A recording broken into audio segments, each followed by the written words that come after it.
Okay, we are in Matthew chapter 8 today, part 1, because this is a two-parter.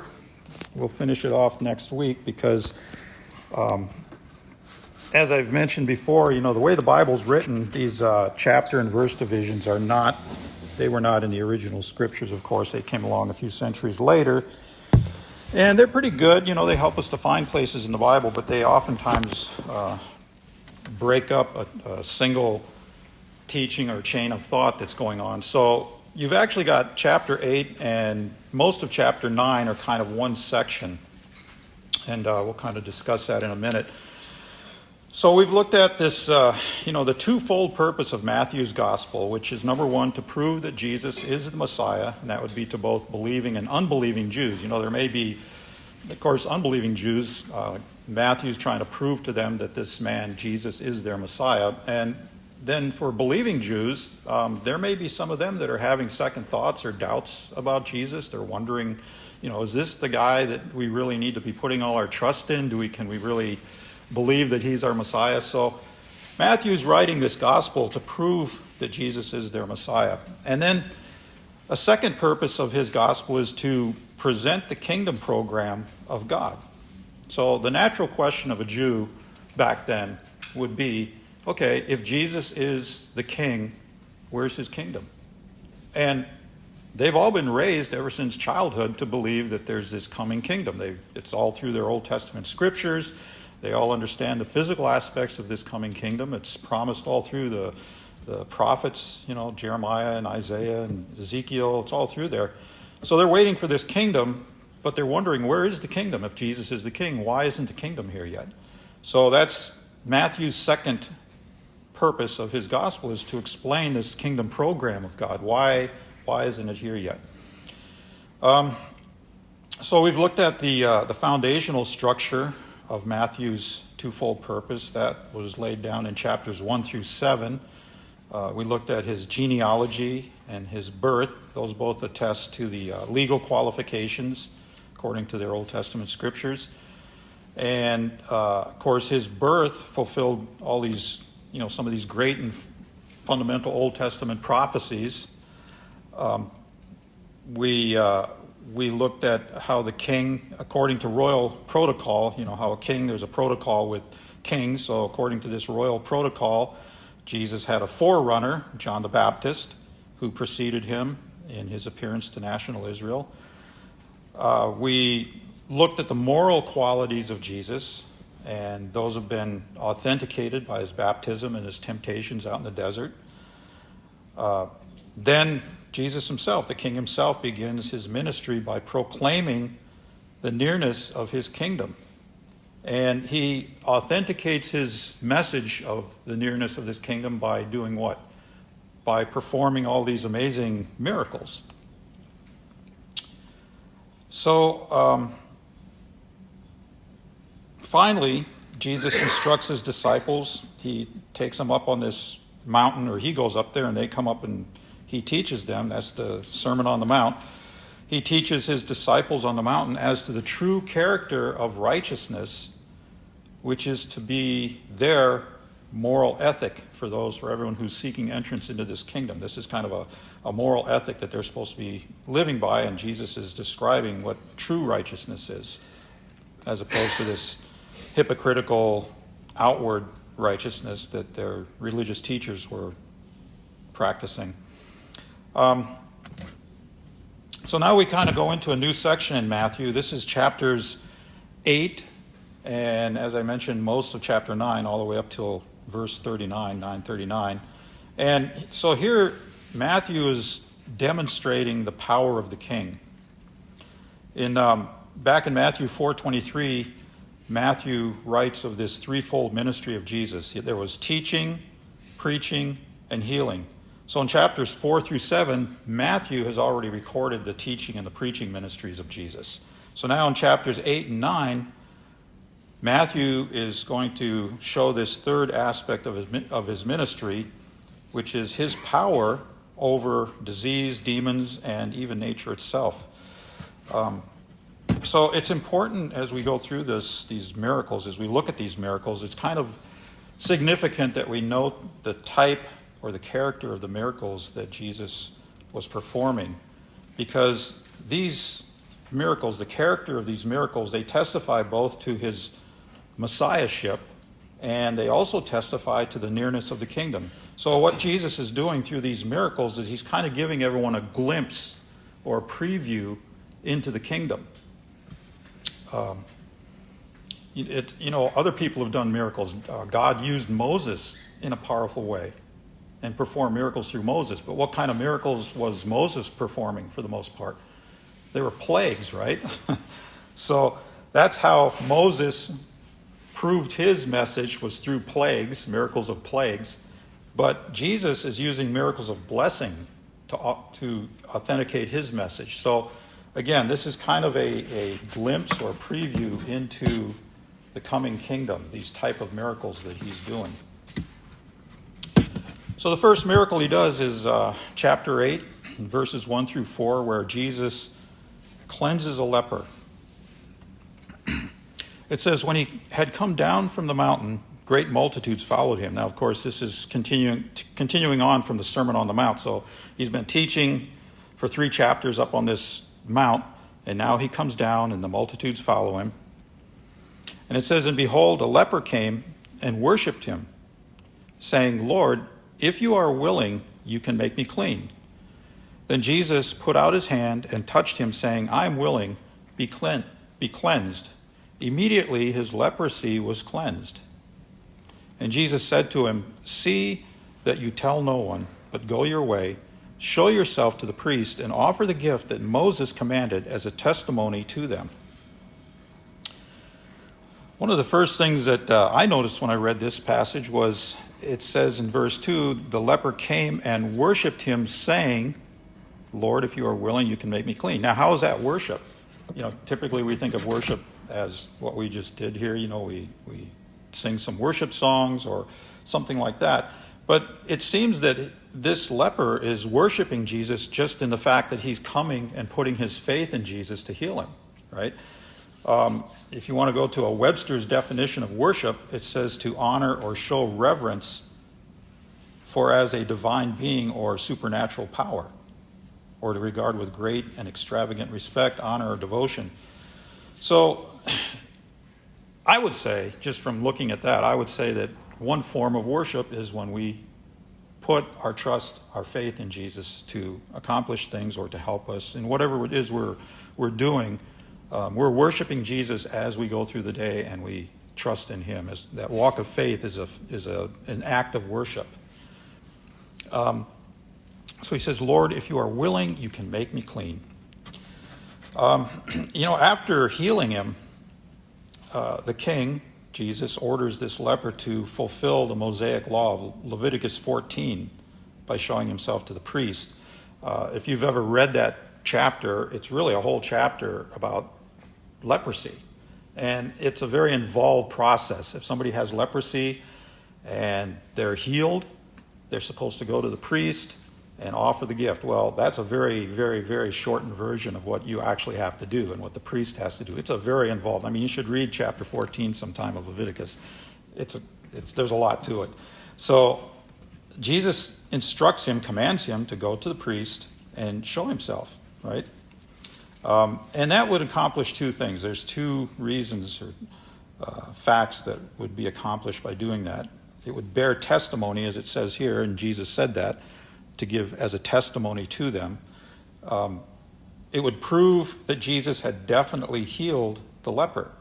Now, this probably was a shock to the priest, whoever this priest was that this leper went to, because in the whole history of Israel, how many lepers had ever been healed? Probably none, or very, very few. We know of the one general, remember Nahum, went and told this general to dip himself in the river 7 times, and he got all insulted about it and didn't want to do it. I think it was Nahum, I'm not sure. Naaman, there you go. But yeah, hardly anybody would get healed of leprosy. It's a degenerative disease. Once it starts, people pretty much die from it, I think. But I'm sure that this priest, whoever he was, had to pull out the scroll and dust it off that has Leviticus 14 in it, and he had to spend some time studying it to figure out what exactly to do. So, this was a proof that Jesus had actually healed this man. That's why he had to go show himself to the priest. And secondly, it would establish the Messiah as subjecting himself to the law of Moses. And we remember back in chapter 5, at the beginning of the Sermon on the Mount, Jesus made this statement. He said, "Do not think that I came to destroy the law or the prophets. I did not come to destroy, but to fulfill." So this was an evidence of Jesus, of the Messiah, living under the law and fulfilling the law. And we remember again, all through the Gospels, Jesus and his disciples and everybody, they're all still living under the law of Moses, supposedly. Jesus he fulfilled it. Now, Jesus gives a second command to this leper. He commands the leper, "See that you tell no one." And, the commentators that I was getting this information from, they kind of gave us two reasons. Some of them gave us more, but the two that I thought were the most pertinent. Number one was to prevent the Jews from acting too hastily based on their erroneous and preconceived ideas about the Messiah and his kingdom as being purely physical with little or no spiritual basis. So again, if we put ourselves into the mindset of a first century Jew, they knew all about the physical aspects of the kingdom, but they really didn't have a concept of the spiritual requirements or the spiritual aspects of this coming kingdom. And we remember, if you look in John 6, chapter 6, remember when Jesus multiplied the loaves and the fish, he fed the 5,000. And in John 6:15 it says, "Therefore when Jesus perceived that they were about to come and take him by force to make him king, he departed again to the mountain by himself alone." So that could be one reason that Jesus didn't want this leper to go around telling everybody how Jesus had healed him. He wanted to kind of contain this undirected enthusiasm that the Jews had. And maybe a second reason would be because of the opposition that would be raised against Jesus, because of this wave of public sentiment in favor of him. You remember all these multitudes of people were following Jesus, and he had a high popularity rating at that point in his ministry. Everybody loved him, right, because he was healing people, which, of course, made the religious leaders angry, right? They were jealous, they were afraid, there was all kinds of things going on with them. Jesus was not living or acting or speaking according to their ideas of what the Messiah should be. So maybe Jesus didn't want to unnecessarily raise opposition against himself. It wasn't yet his time to be crucified. There was a preordained, designated time for Jesus to be crucified. We see this come up again in Matthew chapter 12. Jesus had just healed this man on the Sabbath day, right? And Pharisees were upset about that. He heals a man, does a miracle, but it happens to be the Sabbath. So now the Pharisees are mad at him. And in chapter 12, verses 14 through 15, it says, "Then the Pharisees went out and plotted against him, how they might destroy him. But when Jesus knew it, he withdrew from there." So Jesus was, he wasn't afraid of these people, but there was a designated time, and he had to complete his ministry before this time of his crucifixion came. So that was the first miracle. We move on to the second miracle here in verses 5 through 13, where Jesus heals a centurion's servant. "Now when Jesus had entered Capernaum, a centurion came to him, pleading with him, saying, 'Lord, my servant is lying at home paralyzed, dreadfully tormented.' And Jesus said to him, 'I will come and heal him.' The centurion answered and said, 'Lord, I am not worthy that you should come under my roof, but only speak a word, and my servant will be healed. For I also am a man under authority, having soldiers under me. And I say to this one, go, and he goes, and to another, come, and he comes. And to my servant, do this, and he does it.' When Jesus heard it, he marveled and said to those who followed, "Assuredly, I say to you, I have not found such great faith, not even in Israel. And I say to you that many will come from east and west and sit down with Abraham, Isaac, and Jacob in the kingdom of heaven. But the sons of the kingdom will be cast out into the outer darkness. There will be weeping and gnashing of teeth." Then Jesus said to the centurion, "Go your way, and as you have believed, so let it be done for you." And his servant was healed that same hour. So aside from the miracle itself, the remarkable thing about this healing is the commendation that Jesus makes about the faith of the Gentile centurion, above any which he had found in Israel. That was a severe rebuke to the Jew. Now that's an incredible act of faith on the centurion's part. He understood, he had enough faith, trust that Jesus had the power to heal this servant, that he asked him just to say the word, that he didn't have to come to this guy's house. And it's kind of remarkable, too, that Jesus would offer to come to this centurion's house. The centurion, of course, was a Gentile, and Jesus' early ministry was directed toward the Jews and not the Gentiles. And yet Jesus, being gracious and, kind of a preview again of the coming kingdom, Jesus offers to go there. And also, the framing of these miracles kind of gives us kind of a typology of how the kingdom is going to come to be. In other words, in the first miracle, Jesus goes to a Jew. And then the second miracle, he goes to a Gentile. And then the third miracle, he's going to go to a Jew again, right? So that's kind of the scenario that's going to be played out in the grand scheme of God's kingdom. Jesus came to the Jews first. They rejected him.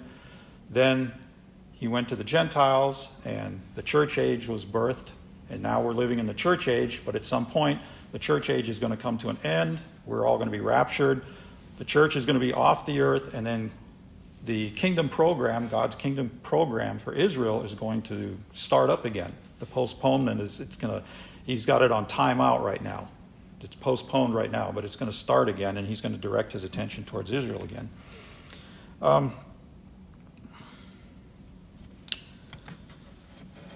So this is kind of a kind of a slap in the face for the Jew, for Jesus to be saying this about a Gentile, about his faith. The typical Israelite at that time was only conscious of his own preeminent place in the kingdom. And it speaks about that in those Old Testament scriptures about the kingdom, how Israel is going to be the preeminent nation on earth. It's not going to be America or China or anything like that, or Russia. It's going to be Israel. Israel is going to be kind of the capital of the whole world. And Jerusalem is going to be the center of it all. And Jesus, sitting on the throne of David, is going to be the ruler over this world. One commentator I read, he writes, "The Jew expected that the Gentile would be put to shame by the sight of the Jews in bliss." So, the idea is that us Gentiles would see the kingdom, and we'd see all these Jews in bliss, and we would be put to shame by that. So that was their mindset. That was their thinking. But here the king states that the unbelieving sons of the kingdom, the natural heirs, will be cast out, while the believing Gentiles will take part in the kingdom. And the Lord indicates that as a result of their faith, Gentiles will have a definite part in the coming kingdom. And again, that's another preview of the coming kingdom. And we read about that in, I believe it's in Ephesians, where Paul speaks of the how we Gentiles have become partakers of the kingdom promises, of the promises that God made to Israel. So it shows again that entrance into the kingdom for both Jew and Gentile is contingent upon the spiritual basis of faith in Jesus, the Messiah. That's the requirement. You got to have faith in Jesus to get into the kingdom. You can't. It's not because you're just a Jew. It's just because you're a Jew doesn't mean you're automatically going in. You have to have faith in the Messiah. So the next miracle here is verses 14 through 17. This is Peter's mother-in-law. By the way, any Catholics here? Hate to tell you, but your first pope had a wife.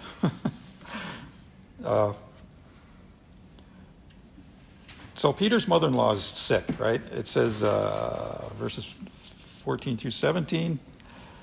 Now when Jesus had come into Peter's house, he saw his wife's mother lying sick with a fever.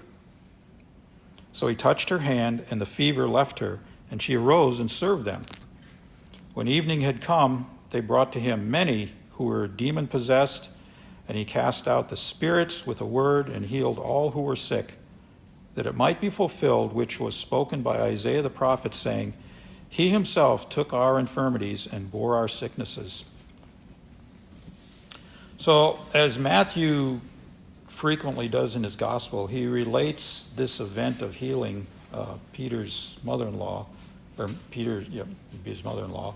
He relates this event of healing and casting out demons to an Old Testament scripture, which is Isaiah 53:4. And I'm sure most of us have read Isaiah 53. It's all about Jesus. The prophecy looks forward to Christ's work on the cross when he was to bear the sins of the world, and in so doing make provision for removing the results of sin, sickness, death, and demon possession. We all understand that the whole reason that we have death and sickness and all these other problems that we have is initially because of Adam's sin and sin progressing through the ages here. In quoting Isaiah 53:4, Matthew is showing the relationship between sin and sickness. He does that again in the next chapter that we'll get into next week, chapter 9, verse 5. Jesus heals a paralytic, and he says, for which is easier to say, your sins are forgiven, or to say, arise and walk? That's because the Pharisees that were listening in when Jesus said, your sins are forgiven, they got highly insulted. They were thinking in their minds that this man's blaspheming because he's trying to forgive somebody's sin. He thinks he's God or something. And then Jesus proves that he is by healing the man.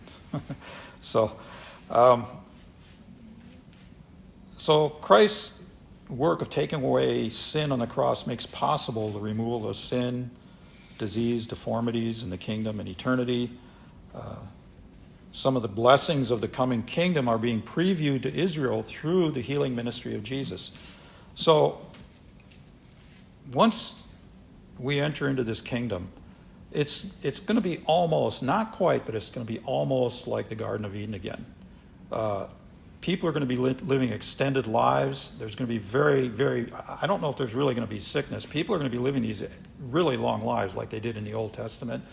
You know, I've heard some commentators think that people aren't even going to die. They're going to live that whole 1,000 years. I mean, you think about Enoch lived 900 and some years. I think Adam lived 900 and some years, you know.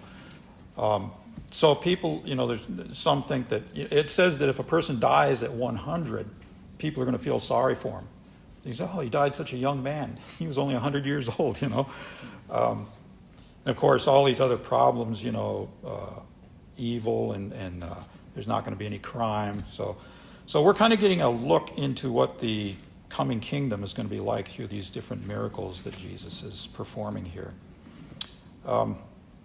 So then we move on to the next miracle here, which is verses 18 through 22. It's not a miracle, I'm sorry. Jesus takes a little break here, and he has a short little discussion here about, or there is a short little discussion here about the cost of discipleship, verses 18 through 22. And when Jesus saw great multitudes about him, he gave a command to depart to the other side. Then a certain scribe came and said to him, Teacher, I will follow you wherever you go. And Jesus said to him, Foxes have holes and birds of the air have nests, but the Son of Man has nowhere to lay his head. Then another of his disciples said to him, Lord, let me first go and bury my father. But Jesus said to him, Follow me, and let the dead bury their own dead.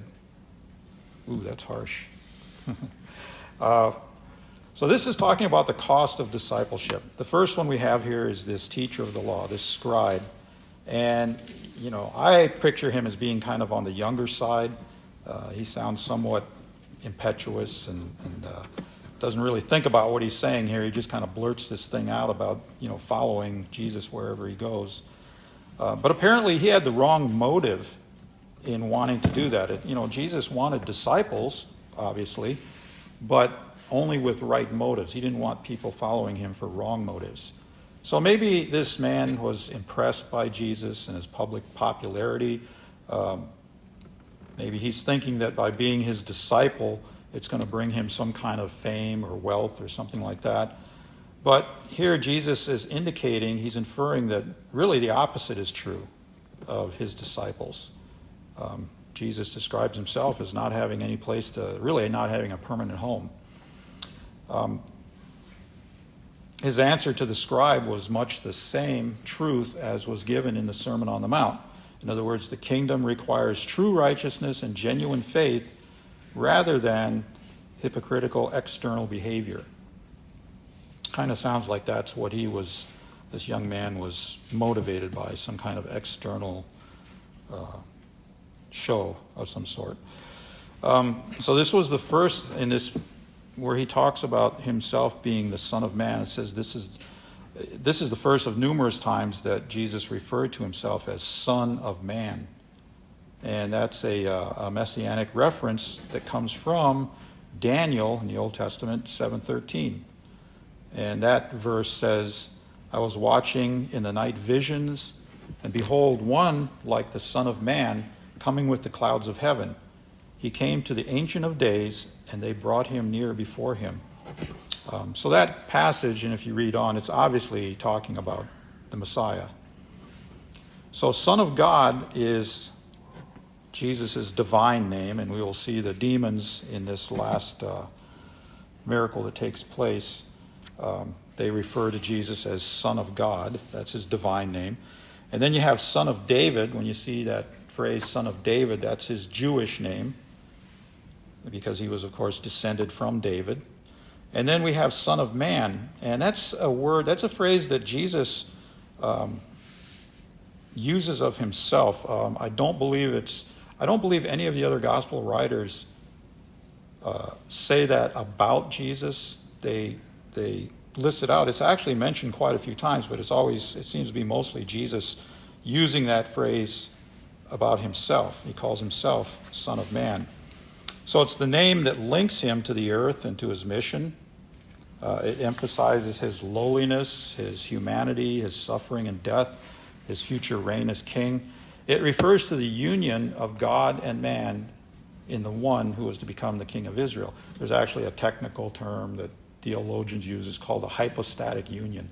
It's a fancy way of just saying that you have God and man in one. So then you have this second person, a disciple. It says another disciple comes up to Jesus and he asked for permission to go bury his father. Sounds like a reasonable request, right? Got to go bury your dad. But again, there was a problem in his motive. He's asking to return home to await the death of his father and bury him. Now, there's no indication in the text that his father was dying or that he was sick or that he needed help in any way. He just wanted to go there and wait out the time until his dad died. And, some of the commentators speculate that it probably was because he was waiting for the inheritance. He wanted to be there when his dad died so that he could cash in on the inheritance. And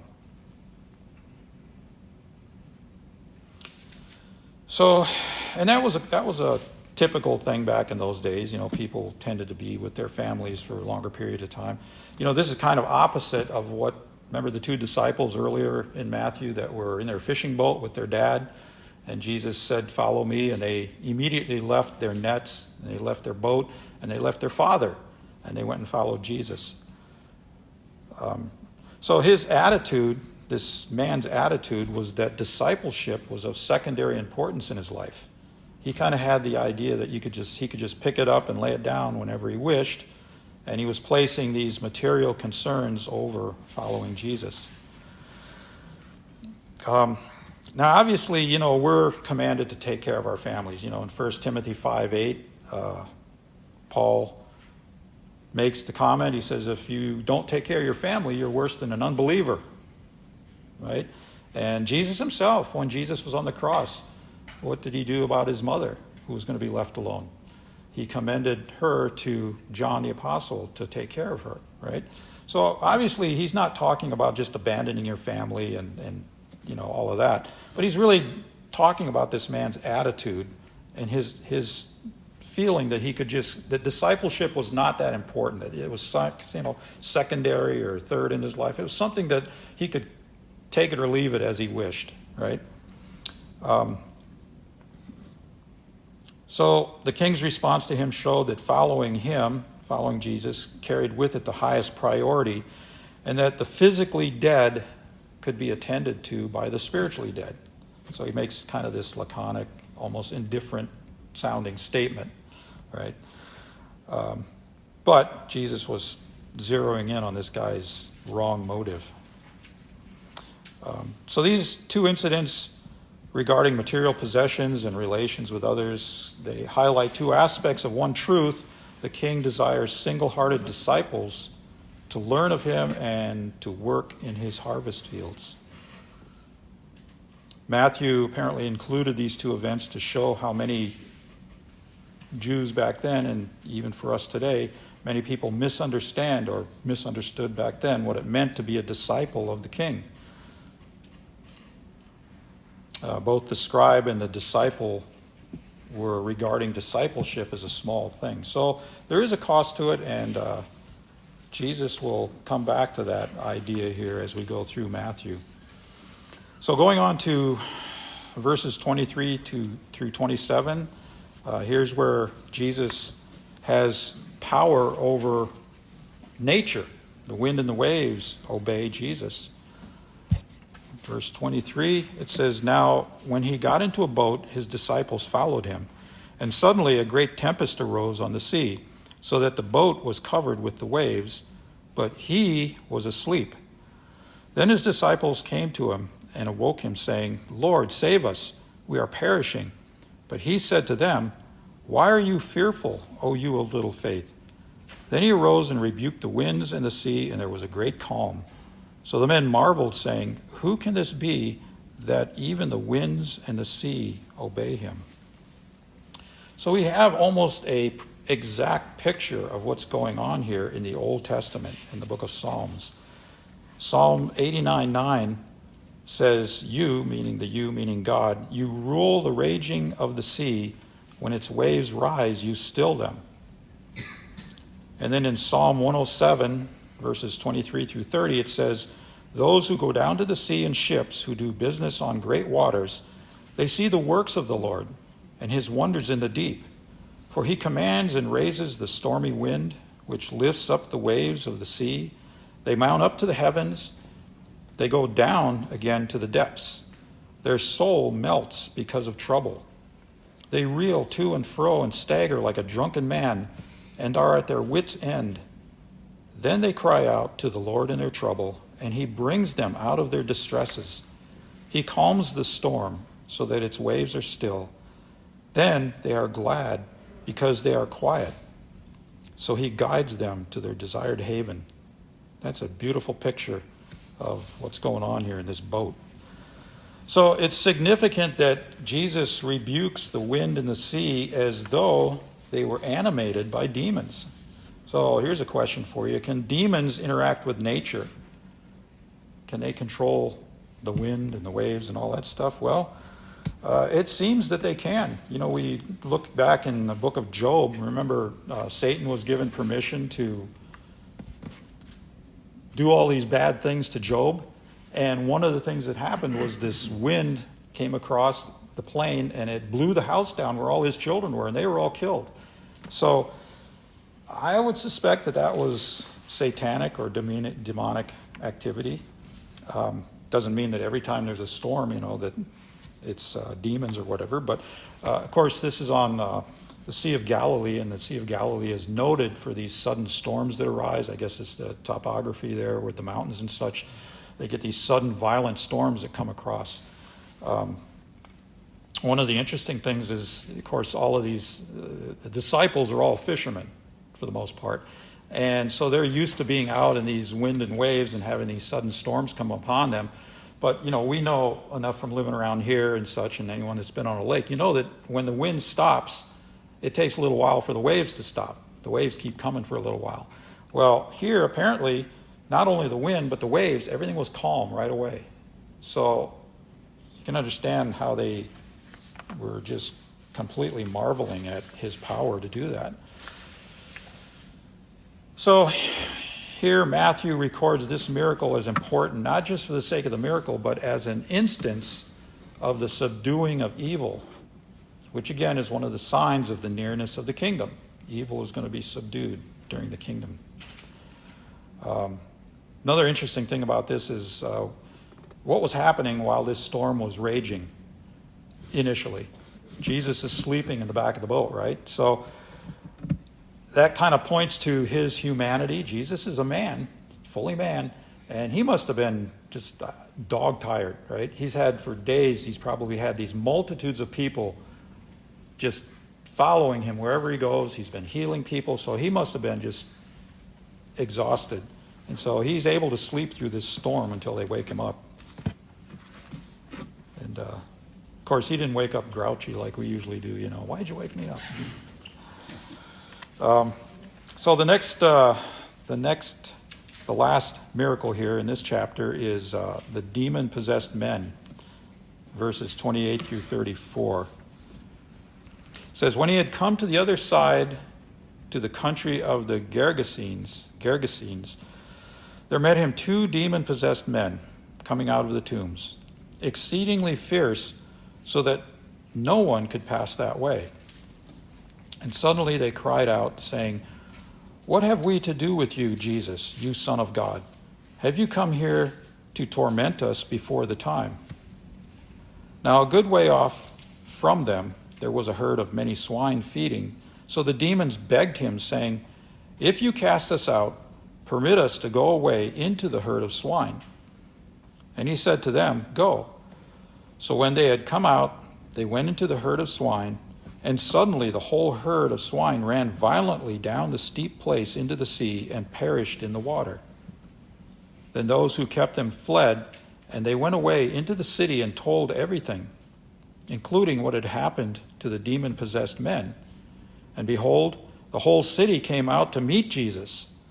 And when they saw him, they begged him to depart from their region. So here we're looking at the power of the king in the supernatural realm. He's dealing with these demonically possessed men. At least one of the other Gospels, maybe 2 of them, relate this story also, but I think they just record 1 demonic man. Here it's talking about 2. Some commentators think that maybe one of them was stronger than the other, because it talks about, in the other Gospels, talks about he was breaking chains and nobody could restrain him, and so on and so forth. But we've got these 2 demoniacs here, and they recognize him as the Messiah. They call him Son of God. They knew right away who this man was. And this phrase that they use, before the time, okay,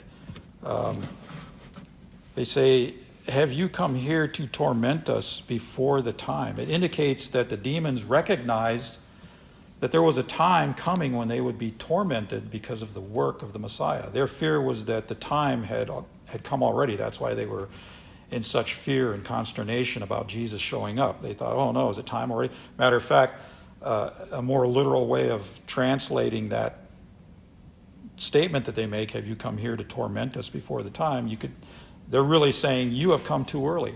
That's the idea behind it. You showed up too early. It's not time for us to go yet. So the demons recognize who Jesus is, and they recognize his great power.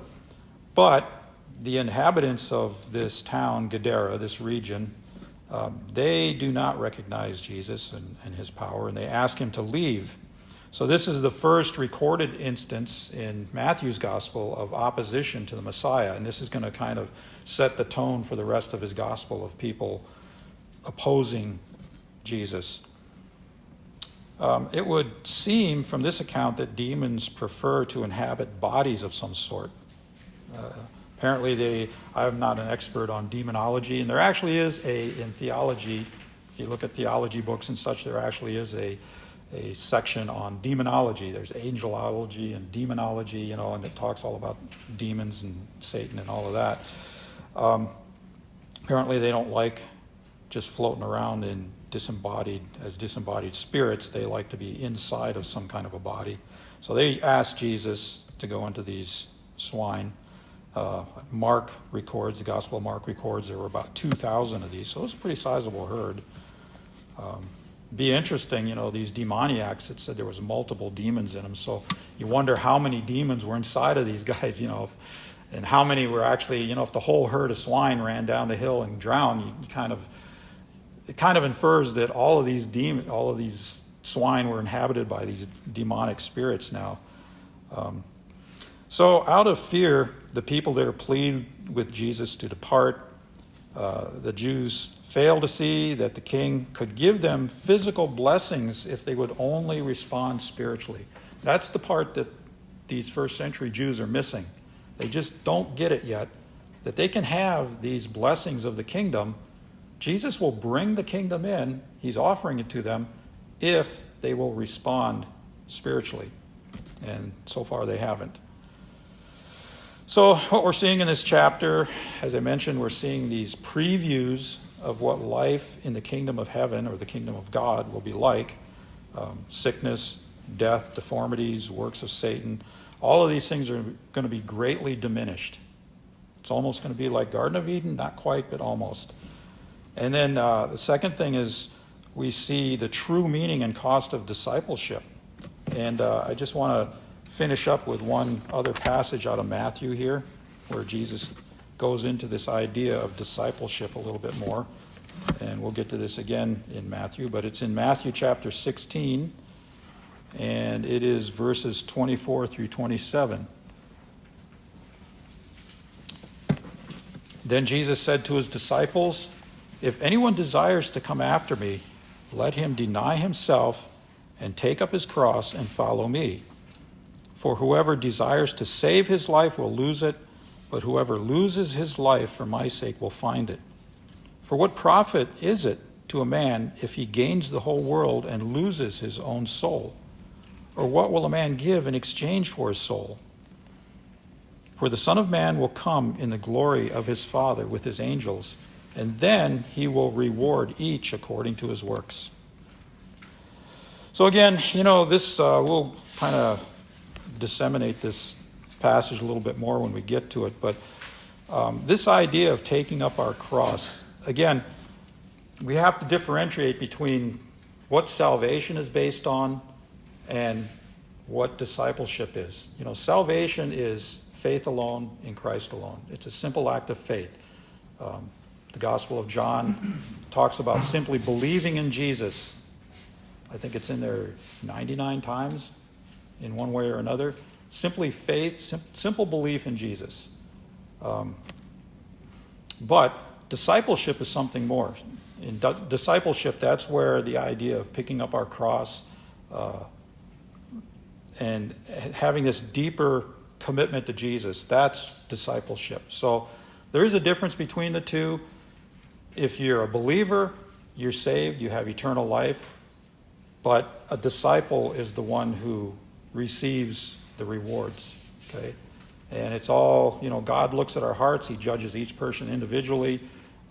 He knows what we're able to do, what we're capable, what we've been gifted to do. So, it's for each person to determine for themselves. But the command was that Jesus gave us was to go out and make disciples. Right? He does the saving. We spread the gospel. We present the gospel message to people. And through his Holy Spirit working in people's minds and their conscience and their heart, people get saved.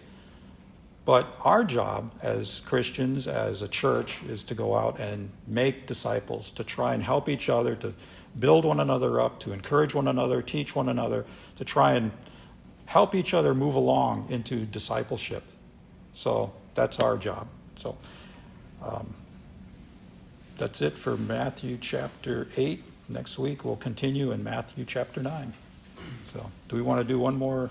Yeah. So look at your